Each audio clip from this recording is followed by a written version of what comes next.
I'm Ariana Grande. Hi, I'm Cynthia Erivo. And you're listening to the Broadway Podcast Network. Visit bpn.fm to discover more. Hi, I'm Ethan Slater, and welcome to the Theater Podcast with Alan Seals.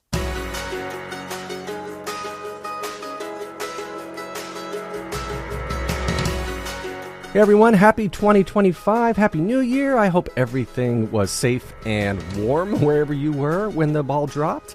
This is the Theater Podcast with Alan Seals. I'm your host, Alan Seals, and this is an all-new episode with Ethan Slater, who we originally had back on the podcast in episode 142 quite some time ago. But since he is Bach in the Wicked movies, which just dropped, part one, of course, we had to have him back to dive into all things Wicked and what he's been doing since we last spoke. And this time we dive into the Wicked movie, his experience on set. We also get into some fascinating twists, such as having a day's notice to get from the East Coast to LA to secure his spot in the movies. He talks about advocating for himself in auditions, redefining characters on stage and screen, which he's now done several times with his revival of Spamalot and Assassins, and of course now Wicked. This conversation dives into what it means to step into these iconic roles, the balance of luck and preparation in showbiz, and the deeply personal process of storytelling. As a writer, storytelling means a lot to him. So trust me, Ethan's candid reflections and passion for his craft will leave you inspired, and we might even learn a thing or two about what it was like filming the Wicked movies and bringing these iconic stage characters to life for the big screen. Don't forget to follow me on social media. Check out Patreon for the video version of this episode. And now everyone, please enjoy this episode with Ethan Slater. Here you go. 1, 2, 3.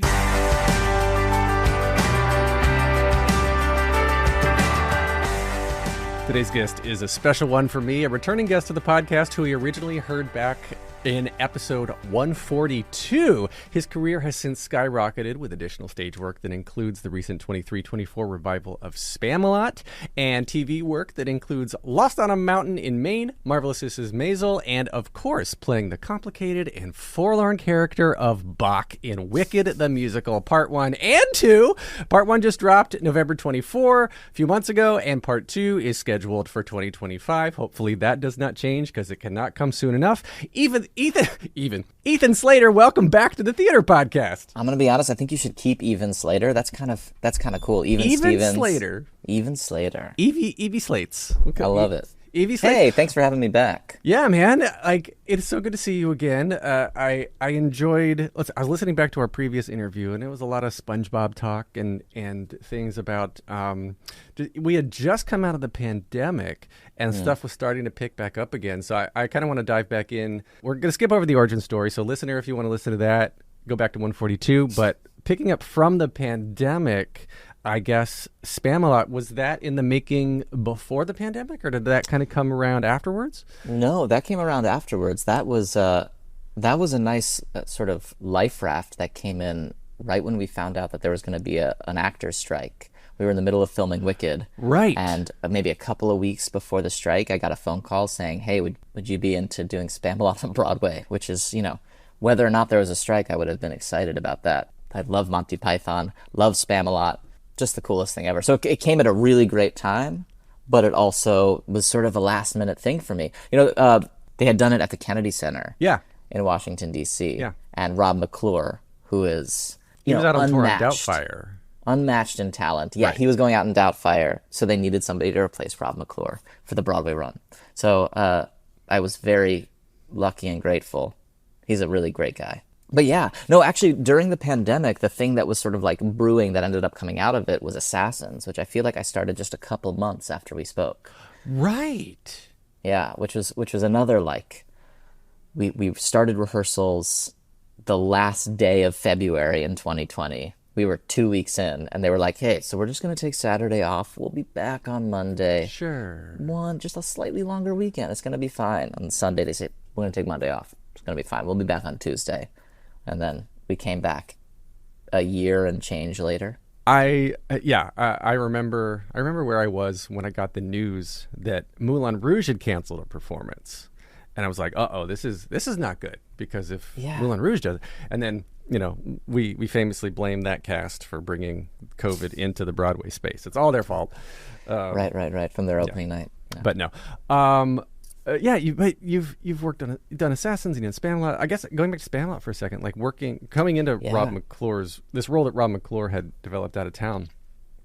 It's a revival, but you're filling shoes originally from the revival. You're filling. I keep thinking in my mind squeaky shoes because of SpongeBob. Yeah, but it's not squeaky shoes this time.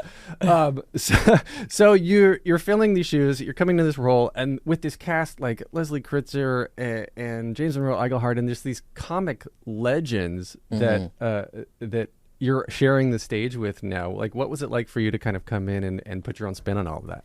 It's a really lucky thing to share the stage with, consummate professionals and just like the best comedians and clowns, that are working on Broadway, because you feel really safe to mess around and just like sort of maybe fail a little bit, because if you fail, somebody else is going to pick it up. If you drop the baton, Chris Fitzgerald is there to pick it up every time. Chris is one of the funniest people I've ever seen on stage. He's incredible. And he was, the first Bach on Broadway. He was the original Bach on Broadway. So I feel like he's somebody I have always looked up to, and so many of those people are people that I've always looked up to and I've always like admired from afar. So to be able to admire them from close up and to like, make them laugh and have them make me laugh in the rehearsal room, it's like, you do what you love, you'll never work a day in your life. Right. What was your favorite part? Because that track covers different characters within the show. So did you have a favorite that you kind of got to dive into and just like dive into the truly absurd?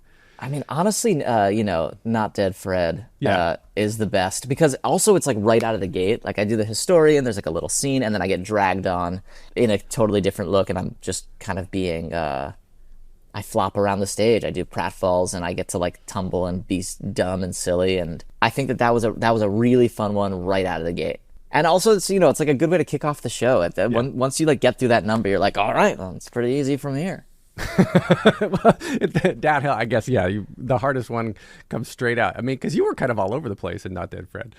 Yeah, it's nuts. It's like jumping. It's a great little workout. Yeah, it's interesting. You'd mentioned that you're doing Spamalot during the TV film writers' strike, and I remember, gosh, I mean, when it was announced that there was a Wicked movie coming, the internet exploded. The internet broke, and then everything got shut down for various reasons in the writer's strike, and the internet broke again because, like, what are we going to do?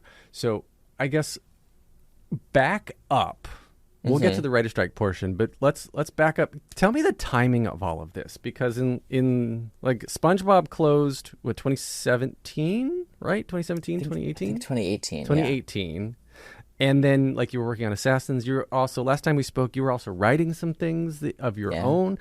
And then the pandemic hit, and then the writer's strike. And so give me the timing of what's been happening at this point. Oh, wow. I mean, a lot's happened since sort of 2018 when SpongeBob closed. We actually ended up coming back about a year later to film SpongeBob. So we got to revisit those characters, our like own little mini revival, stage the whole show and film it, which was really cool. That's for the Nickelodeon I started doing production, right? Yeah, for Nickelodeon. It's on Paramount Plus now for the little plug if you want to watch it. There you go. But yeah, no, it's been, an actor's career is really funny, right? Like you like jump around, do little things. You do like 2 days on a TV show here. You get to work on like a really fun indie film over here and there, and sort of make things work. And then getting to do Assassins was a really exciting thing for me in 2020. It was right after we finished filming SpongeBob. It came out Christmas of 2019, around there, I think. And then, 2020 was right around the corner.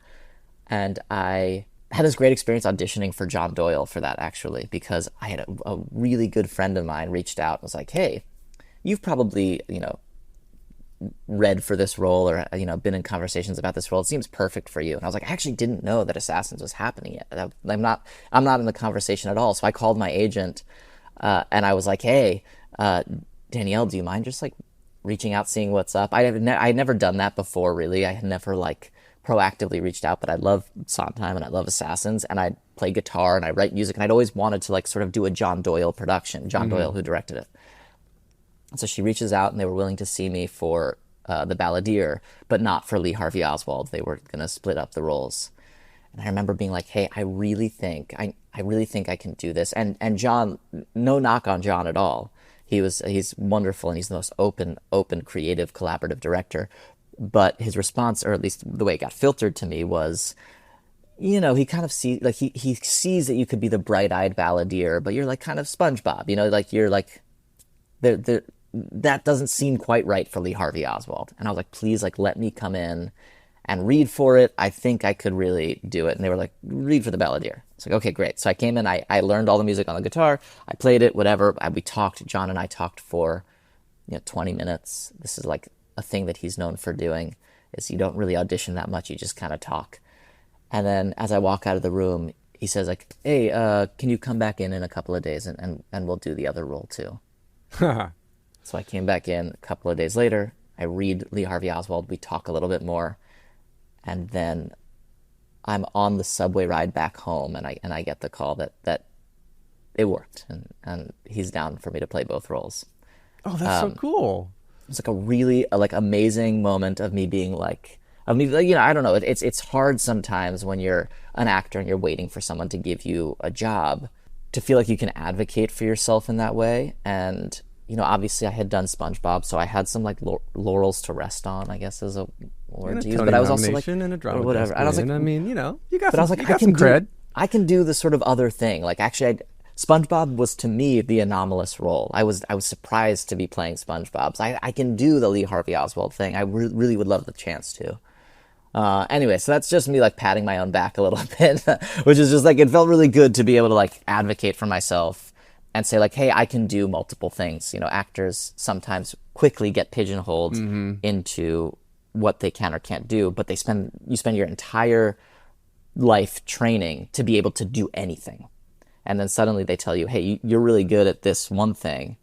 And you can follow that because you can make a career doing that. But like, it's nice to be able to advocate and say, hey, I can do this other thing too. So I'm just like, I was really, in some ways, I'm like proud of myself for that. In the other ways though, I'm really grateful to my friend who saw this role, saw this breakdown. I was like, hey, this would be perfect for you. You should really see what's up. That's interesting. I was going to say, before you said it, you literally said the word advocate. I was going to say that this is a great example of when you feel you're right for a role, you should advocate for it, because sometimes people, like you said, exactly, they see you as your last project. Mm-hmm. And sometimes that's all they see you as, especially if it's something big. And your Broadway debut, coming out of the gate into SpongeBob, that was just in a whole different realm of comedy that now, what am I trying to say? I guess like you don't want to be pigeonholed as this squeaky shoed sponge, underwater sponge. And how lucky am I for that to always like be with me? Like that's the greatest thing in the world, Like I'm really grateful to always be the squeaky shoed sponge. Right. Some of the time. Some of the time, right. So then while you were doing Spamalot, though, you said you were pausing. It was great, this godsend, pausing Wicked. So how did you get connected to Wicked in the first place? And when was that? I mean, that was maybe May of 2022. I got somewhere around there, maybe April, May of 2022. I just got a self-tape, They were casting this movie. They'd already cast Cynthia and Ariana. Everyone knew that they were playing the roles. And I, like probably so many other people, I don't know how wide their net was, but I imagine that everyone who was 5'7" or under who has ever done musical theater was reading for this role and then some. Was that part of the breakdown? Like have to be 5'7"? Yeah, have to be 5'7" or have to be 5'7", but say 5'6". So you beat out Tom Cruise, I guess. That's what. Maybe. That's what I hear. Yeah. Well, Tom Cruise. Well, he was. I mean, he gave a pretty good audition, but ultimately, I think he ended up pulling out before the screen test. So it was really, that's at least what they told me. Right. But I sent in a self tape. It was one of half a dozen self tapes in a week or in a couple of weeks. But I remember thinking, like, look, there's no chance I get this. This is a really coveted role. I'd auditioned for Bach in 2013 on Broadway, and I didn't get it. I was like, I really want to give this my all because I think I've always thought that this is something that I kind of could do. And when I made the self-tape, actually, I was doing a 29-hour reading with Christopher Fitzgerald, who I ended up doing Spamalot with, and who was the original Bach on Broadway.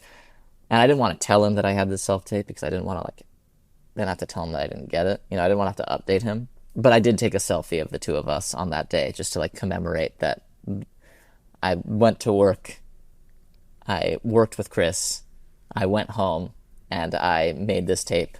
And I was alone. I didn't have anyone to read it with, so I recorded all of the other voices. I recorded Glinda and I recorded Nessa Rose, and I put my computer behind my phone and I read with myself. Which was like, it felt like a really bold strategy. It was, necessity is the mother of invention. I had no one to do it with, and I had to see what I could do. And I left spaces in the dialogue for me to say the lines, which meant that I had to really time it out. Yeah. That's a lot of prep. It was a lot of prep. It was probably some of the most work I've put into an audition, but I still was convinced there was no chance I was getting it. And I sent it off and I kind of forgot about it. And then maybe a month later, I hear that John wants to meet on Zoom. Kind of like John Doyle, actually. John Chu and John Doyle, not such different experiences. We got on Zoom and we just talked. We talked about Wicked. We talked about The Wizard of Oz. We talked about his vision for Munchkins, and then how does that align with the way that I see Bach, and if Bach is sort of the representative of Munchkins in our sort of principal cast, in our main cast, Bach is sort of the representative of Munchkins. How do I see Bach fitting into that world, or being somebody who's an outcast from that world? What do I see as the role of loneliness in the development of character? And it was just this really beautiful conversation about our personal lives and about the way that we see this world. And then I didn't hear again until the end of July. And 2022. Okay. So it's July 2022. I'm filming a movie in upstate New York, and I'm about to do a night shoot. And I call my manager, and this is sort of advocating for myself, sort of letting my neuroses talk, I was like, hey, I'm so sorry to do this, and I don't usually do it, but I had a meeting with John about a month and a half ago. It went really well. I'm sure that it's not going my way, but could you just reach out to check just for my peace of mind? And if it's not going my way, do you mind just seeing if he would be open to me writing a note and saying thank you? Because it was really I'm a huge fan of John's, and he really took the time. It was really meaningful to me. And my manager, who's absolutely incredible, was like, yeah, I'll do it. I think we would have heard, but just to keep your expectations, but I'll do it. I'll do it. Absolutely. Yeah. Hangs up. I get into bed because I'm getting ready to go to my night shoot, and he calls me 3 to 5 minutes later. And he says, hey, so can you be on a plane tomorrow to Los Angeles? What? To do a screen test. I was like, let's figure it out. So I basically I shot this movie. I shot until 3 or 4 in the morning. Got in a car. That was Lost on a Mountain in Maine, actually, which you brought up earlier. They were wonderful. I got in a car, drove 3 hours to the airport, got on a plane, flew 5 hours to Los Angeles, and went right to the studio and read for Bach, and that was how I got it. Who did you read with? I read with a bunch of really wonderful actresses reading for Nessa. None of them were Marissa Bodie, actually, and Marissa's amazing, but she came in kind of late, and they were sort of looking for the perfect Nessa. And this is kind of a tangent. We're now out in October. I'm in London. We're rehearsing. I've been rehearsing for a couple of weeks, and I keep on asking John, who's going to be Nessa? And he's like, we're looking, we're going to find her. And then he one day he comes down to the big airplane hangar where we're rehearsing Dancing Through Life. And he said, I don't want to get your hopes up yet, but this young woman just sent in a tape, and she is perfect. You're going to lose your mind. She's incredible. Wow. And that was Marissa. So it was late in the game, but again, yeah, I know they had a hard time finding Nessa. I remember reading about that. Don't go anywhere. We'll be right back after this break. Welcome back to the episode. Going back to, you randomly, I guess, felt the need to call your manager. The universe reached out. All the stars were aligned. Saturn was in line with, I don't know, Sure. Thanos was snapping his finger somewhere. Yeah. And do you think if you had not called your manager, and your manager had not called them, they still would have called you in? Or was that just one of those things oh yeah, we like this guy, let's bring him in? You know what? I have always, for months, I thought, wow, I really saved the day. I was like, I nailed that. If I hadn't called, if I hadn't let Andrew know, then this never would have happened. And then I talked to John later, and, he gave me sort of the flip side of it, which is that he was like, oh, we kind of actually, penciled you in off the self-tape. Wow. He was like, that could have gotten erased at any point, but like you were in off the self-tape. And I was like, it's such an opposite experience. Yeah, they wanted to find you the never nest know. You never know. You never know. Like I do like pride myself on working really hard and getting really prepared and all that stuff. But like the being in the right place at the right time and sort of the elements of luck and like privilege that have aligned with me being prepared for the moment, that's not lost on me. Like you have to have a certain amount of luck to get yourself in the place where you can send in a tape for Wicked and have it be seen by the right person. Mm-hmm. That happened with SpongeBob. It happens every time, and I think that is kind of what life is, right? Like not everyone can be in every place, but I'm really it's never lost on me. What is that famous saying? If you're always prepared, then you never have to be, or something like that. That's good. Yeah. Yeah. Something like. No, that's good though. Yeah. Well, we can start that. Let's start that right now. Ethan Slater says. Yeah. Even Slater says. Yeah. Even Slater says. Even Slater. The conversation with John, going back to like when you got the call, like John Chu, this little director who hasn't done very much, right? Mm-hmm. Like obviously he's a big deal. So you get this call, you want to have a meeting with him. Do you remember? You're like, holy crap, what is gonna happen? I feel like I would be more nervous to meet with John than just to send in the self-tape. Yeah, people ask, like, do I remember getting the call that I got the job? And actually the thing that I remember exactly where I was and like what I was wearing and like where I was going and I remember exactly everything about getting the call that I had a meeting with John. Huh. Nothing super descriptive about it. Like I was just walking to the train to rehearsal. I remember the block I was on. And I think that was a moment that for me felt like a really big moment because whether or not I got the job, I got to meet somebody whose work I love, and I was being put in a position that I'd always wanted to be in, which is to like meet with artists that I like am dying to collaborate with and like, potentially get a job that I would do anything to get. How much of the movie script were you sent or were you told about when auditioning for it? Because none, really? None. No, absolutely none. No, I auditioned from the musical. Oh, really? Yeah. They sent you musical script? Yeah, I did. Miss Galinda. I know I'm just a mere munchkin, but even a munchkin has feelings, and I've tried to tell you of mine for you. Really? Yeah. Because what I was going to say was that now I've seen the movie multiple times. It's just one of my favorites, and it's breaking all these box office records, and it's great. And so congratulations for all your part in this. Thanks. Because it's well-deserved. The script, I mean, the book is much darker than the musical. The musical's more Broadway musically. And then I know part one kind of, movie part one kind of like nods to the darkness, and we see a lot more of the internal struggle, the internal conflict of all these characters, because you just have the film privilege of being able to zoom in on people. You can't do that on stage. Yeah. Especially like at the opening scene where like Ariana Grande, you can see on her face, it's so conflicted how much she's trying to pretend that the death of Elphaba doesn't bother her. Like that's just heart-wrenching.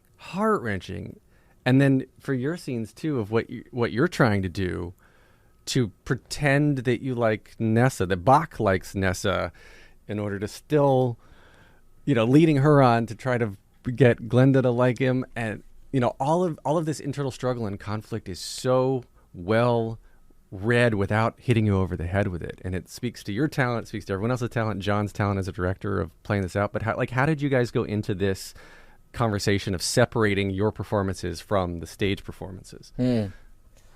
Well, I don't think it was necessarily about separating it. I think it was like, we talked earlier with Spamalot, like reviving and stepping into somebody's shoes, and like the thing that I'll say about Christopher Fitzgerald is I will never be Chris Fitzgerald. I can't. Nobody can. He's unbelievable and unique and a genius. And so if I try to be him, I'm just going to come up short. And so the thing that felt really important when approaching Bach was like, if I didn't know anything about what Chris was doing, right? Like I wanted to take things from it. So I needed to like be aware, because he made really great choices and I wanted to like hold on to some of that. But if I wasn't like thinking about how do I do Chris well, who is Bach at his core? That's what I was like, that's how I was trying to approach it. And you end up like accidentally taking some of the things and then recognizing, oh, that's from him. Maybe I can lean into that further. Or, oh, that's so different from that. And why did I choose something different? Maybe I should lean this way or that way. Like you can use him as like a sounding board when you're like revitalizing a character or replacing somebody. But like you have to think like, who is Bach? Not how has Bach been played? That's kind of my approach. And it was my approach with SpongeBob too. And I think it's like, I think it was really helpful. And that was the conversation that I had with John. We never talked about how does it work on stage. We never like compared or contrasted. We just talked about who is Bach. So I think that one of the things that was always really important to me, and actually in talking to Chris too, he said the same thing, is like, Bach is really well-intentioned. Bach doesn't realize he is doing something hurtful to Nessa. And actually, I think one of the things that was really nice about the film, like you talked about getting to sort of like be close to us and see our reactions and see the spark of realization in a way that you just can't on stage. It's just a thing of the medium. Allows that moment to be like, not just manipulative to dance in front of Glinda, but rather like a spark of like, oh my God, if I'm doing this out of pity, that's hurtful to you. And it sort of acts as a foil to the relationship between Elphaba and Glinda. You know, we're a B plot, C plot, you know, and so that we need to function that way. We need to be a foil to what's happening there. And in the same way that Glinda realizes that she has put Elphaba in a horrible situation, and it is so important to her that she not feel that pain, and that's like a big bubble bursting for her. It's like a big moment of realization. It changes the course of their lives. Yeah, absolutely. That's a moment for Bach too in the Ozdas ballroom, where he realizes, oh, he's insulted Nessa, and he has no reason to. She's great. She's like a totally great person in her own right. She's wonderful. And so I think that we were able to develop like a real friendship there in the little moments. Playing him, so play the character, how the character, like who is the character, not emulate how an actor interpreted the character previously.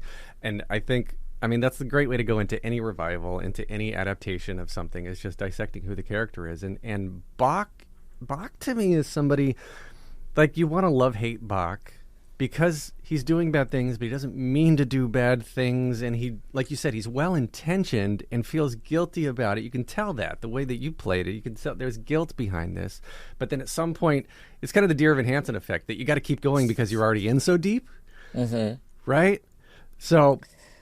yeah, I mean, it is. I mean, what's exciting about movie 2, though, yes, got to keep going because you're in so deep. But then movie 2, there's this moment of like, and I'm not going to get into it too much, but it's like you've gotten in so deep that and you realize you were never in control.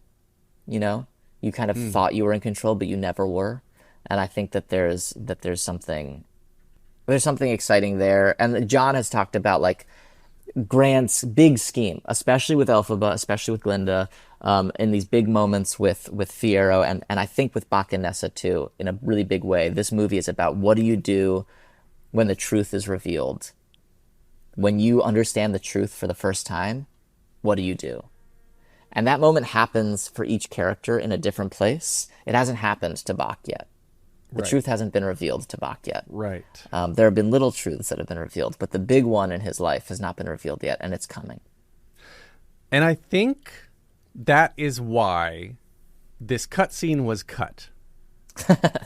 I before we started recording, I sent you 3 pages of a script of a cutscene that you did film. It ended up filming. It's at the train station. It's extra fodder around the train station scene. Can I say the first thing that I want to say is I loved this scene. It was so fun to do.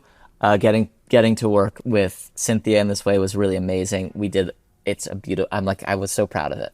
And I love the line, "Oh, I'm sorry, I thought we were being honest." Mm-hmm. But first of all, it can be hard emotionally when something that you worked on gets cut from a movie.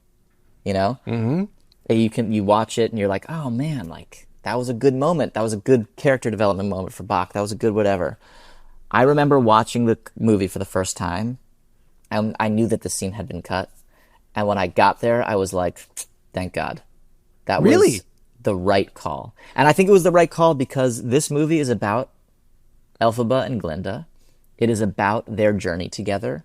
We get so much of this Elphaba journey without this scene. This scene was really cool for developing Bach's point of view, and I think the way that we approached it was really in line with what you and I were just talking about Bach and Nessa, and the respect and love that they have for each other, even if it's a platonic love. I think the way that we performed it was really, whatever, all those things. But the movie is more than the sum of its parts. And so even if this is a really beautiful moment and it helped me inform my character, I saw the movie and I was like, this would have maybe this is not the right place. We need to focus, as John did, on the two women who are just like killing it, and they are like in this beautiful momentous place. So that was actually a really good learning experience for me. We talked about me being a writer and also an actor, and that was a really good learning experience for me of like, oh wow, this was absolutely, in my opinion, the right call. So, okay, I agree with what you said, and I want to posit here that my initial theory before I heard what you just said was that it was cut because part one is not about the darkness in Bach. Because we were talking about the part one being lighter, part two, the book is dark. I've heard tell that part two is going to deviate further from the musical and dive into Elphaba's darkness. You feel free to confirm or deny right now, whatever you would like. You're shaking your head. Okay. Nothing. You don't know. I'm not giving. And so I think my initial thought was that it was chosen to cut that scene because it was too much of too much away from the happy kind of, I guess, just sympathy that we need to feel from Bach. That's the first time he says something that's actually kind of mean. And I don't think we need to see that until Act 2. Look, that might have been it.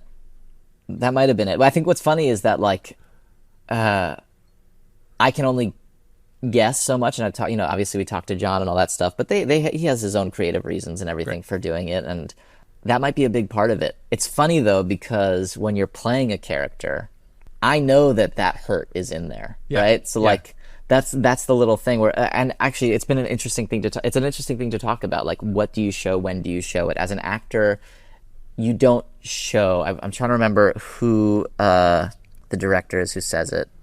He says, people don't show you emotion. They try not to show you the emotion. Right. So even in this moment, though it's written quite emotional and it's written quite big, I think there's hopefully a chance of him trying to not let on. But I think it's in Bach all the time. This feeling is in Bach all the time. It's a seedling that grows and grows and grows. And it's John's job to make sure, like you're saying, maybe not show it too soon. Maybe it's not about, like, Bach can't go there in the first movie.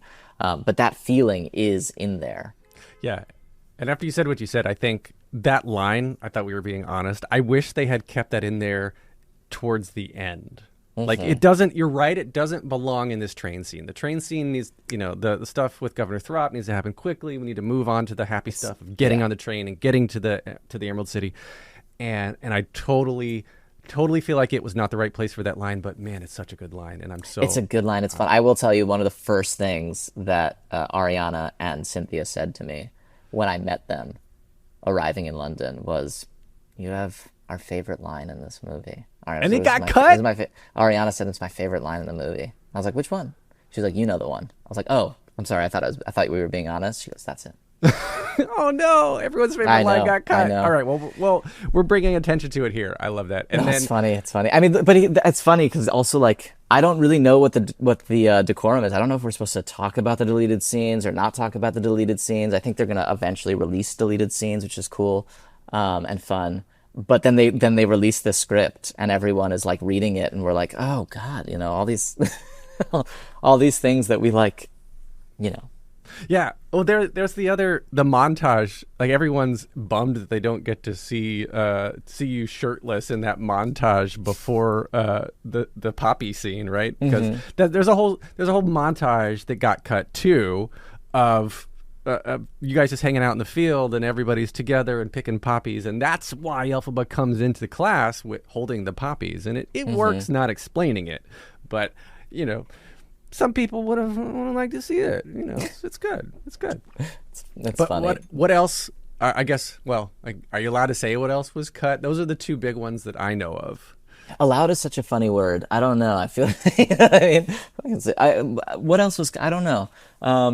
There's a lot of little. The one line that I do feel like is a favorite in the musical of Bach's that did get cut, which we did film, but it was again totally fine. Is what's in the punch? Lemons and melons and pears. Oh my! Which I always loved. That was fun. Yeah. I don't know. That seems too cheeky, but in context, who knows? It could have been delivered perfectly. What was it like being in these massive practical sets? To realize all of a sudden, when I heard like the train was real and the sets were real and 9 million tulips were planted, like this was insane. It blew my mind. Yeah, it felt insane. It felt larger than life and really exciting. But also it's this funny thing because, people talk about the effect of CGI, or people think that, there's a big assumption that we were all on CG sets. And then what has been really beautiful to see is people's reaction to the performances in the movie. Let's take Present Company out of it, but like people have been like really blown away by Ariana and Cynthia, who are just brilliant, right? Like they're just so brilliant.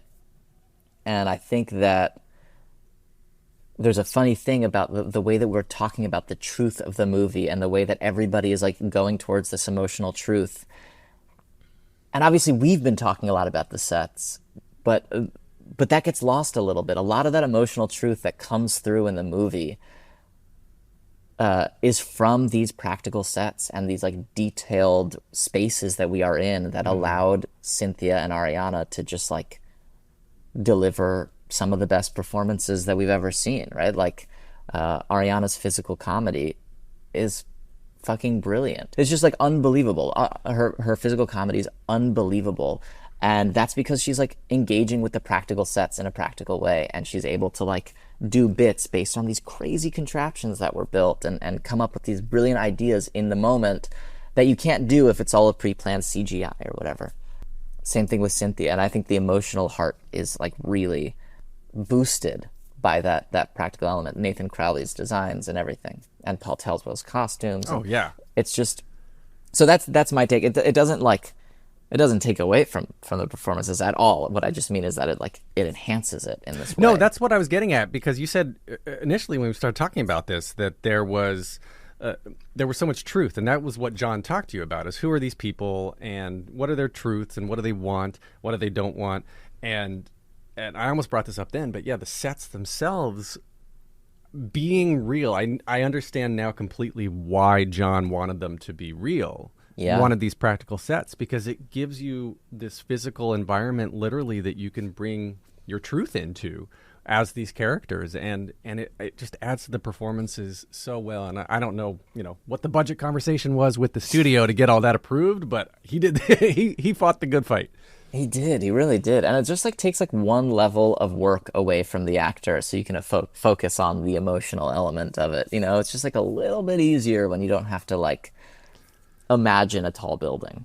Right. You're just standing in front of it. Yeah. Oh gosh. It's all beautiful. So before we stop talking about Wicked, I want to do some quick rapid fire just for some fun things to compare your answers to Ariana and Cynthia, who have also answered these questions. Oh, they have? So, real quick, just first that comes to mind, rapid fire, who is most likely to be first on set? Ariana. Who's most likely to be the last one to leave set? Either me or Ariana. Most likely to take a keepsake after you're done filming? This isn't fair. Ariana. Most likely to option up. Cynthia. I don't know. Ariana. No. Are you kidding me? They both do it. All right. Most likely. Honestly, Johnny would too. John. Yeah, hell yeah. Fair. All right. Most likely to stay in character when everyone else is breaking. Honestly, Bowen. Bowen. Oh yes. Yes. SNL Well, his character training. is one who breaks. SNL training. All right. Most likely to break character. This has to be rapid fire. I don't know. Most likely to break character. Let's also go with Bowen. All right. Most likely to get the shot in one take. Cynthia. Most likely to cry on set. It's a tie Between Ariana and Cynthia and everybody else and me and when I everybody watch else. it. All right. Yeah. Thank you. Don't go anywhere. We'll be right back after this break. Welcome back to the episode. Let's start to wind down a little bit, and something new that we play on here on the podcast since the last time is Plot in 60 Seconds. Okay. And I have a list of popular musicals, Okay. 1 through 16. You give me a number, 1 through 16. It will correspond to a musical on my list, and you give me that plot in 60 seconds or less. What if I don't know the musical? Then you can make it up. I've had some great stories. Oh, God. Okay, let's go with 14. 14 is... Oh, this is... I know you know this one. 14 is Company. Go. 60 seconds All right, remaining. so it is Bobby's birthday. Bobby's turning 35, I believe. And Bobby is in this group of friends. Robert, Bobby darling, Bobby Bobby, there's a group of friends, all of whom are 45 coupled off. seconds Bobby's been remaining. sort of dating around, and is sort of like having this existential life crisis, dating a slew of wonderful people, depending on which 30 version of seconds company you're remaining. in. It could be people of all genders, and they bring something different to Bobby's life, but they're not bringing fulfillment yet. So Bobby is in search of what is a fulfilling life. What does it mean 15 to seconds be alive? remaining. Is life all about marriage? Is life about finding someone to share the little moments with? Or is a life about something elusive that you'll never be able to hold on 5, to? 4, 3, Okay. 2. It's not really plot. That- That's really... but it's not a plotty show. No. It's a series of vignettes. No, the way you described it was perfect because you were like, and then she goes to this room, or then he goes to this room, and then this room and that room, Yeah, right? yeah. Yeah.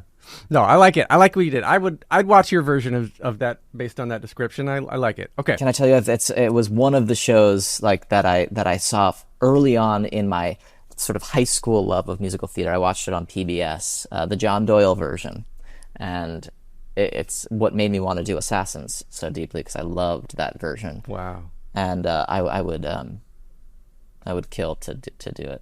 I love it so much. Well, put it out there. Advocate for yourself. yeah, thanks. Like, all right, whoever's doing Company next, this guy. Next, yeah. Yeah, Again? Now? Well, it's got to be going somewhere regionally, somewhere. I don't know. Yeah, let's You do it. figure that out. Now, the 3 standard closing questions that we ask to Okay. wrap up every episode. You have answered these before, back in episode 142, but I want to see how your answers have changed. So after you answer them this time, I'll give you your original answers. All right, 3 standard closing questions. First one, very simply, is just what motivates you. What motivates me? I think a couple of times. I mean, it's not a single answer. I think what motivates me is 2 things. One is my family and doing right by the people that I love, and 2 would be I love telling stories and helping people tell their stories and seeing the impact that can have on other people, whether it's one person at a time or more.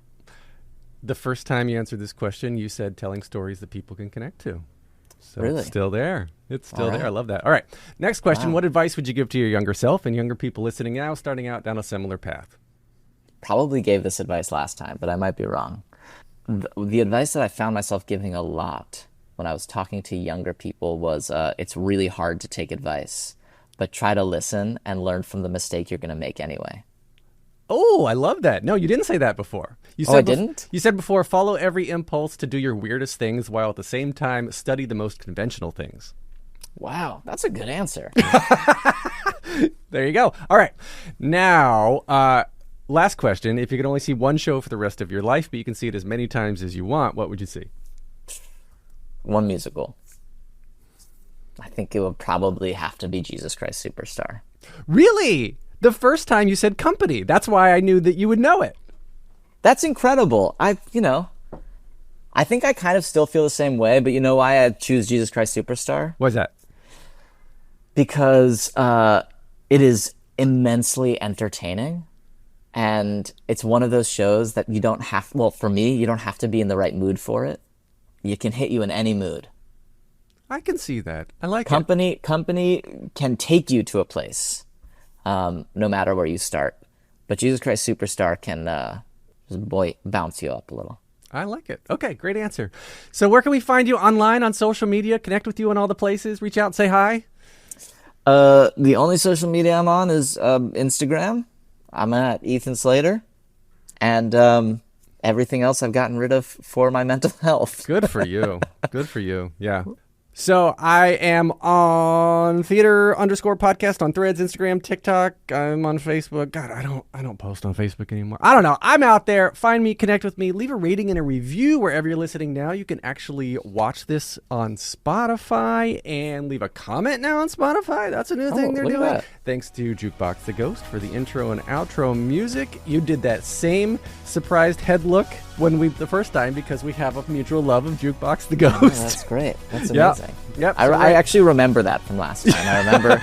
I remember like having this moment of like, oh right. Yeah. Ethan, thank you so much. I truly appreciate this conversation and being candid and honest and open. And hopefully when part 2 comes out, we can do this all again and talk about all the deep and dark and stuff that you cannot confirm or deny may happen or may not happen. I can't wait. It's going to be fun. Awesome. Thank you. Take a deep breath, make the world a little colorful.